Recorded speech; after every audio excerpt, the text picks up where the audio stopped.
ko, sabi sa akin na sumama daw ako sa kanya sa loob kasi nga mag-i-start na.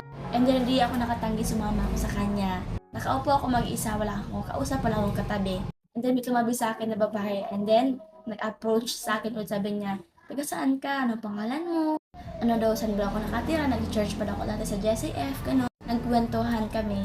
And then sa loob po ng ilang oras, hindi po talaga ako nakatulog. Dininig talaga ni Lord yung prayer ko sa kanya na hindi ako makakatulog sa simbahan. Yes, nakaramdam ako ng antok pero never ako matulog, guys. As in, gising-gising talaga ako. Sa gabi ko sabi, Lord, grabe talaga, ang galing mo talaga. Nakila ka talaga sa buhay ko, Panginoon ko.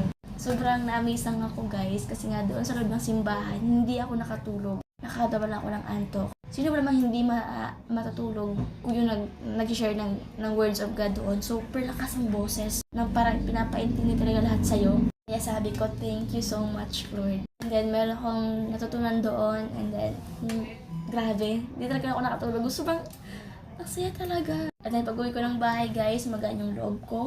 And then, masaya ako. As in, iba talaga yung feeling talaga na nag-trust ka kay Lord. Sinurrender mo lahat sa Kanya. Alam ko mas mahaba-habang kwento to, pero sana sabay-bayan ng kwento kong to. I think mahapul ko siya, guys. I think mahap-hap ko siya. Hindi ko siya ma-post talaga ng buo. Pero abangan mo na lang to. Kaya ikaw, kung feeling mo na nag-word ka na, trust God.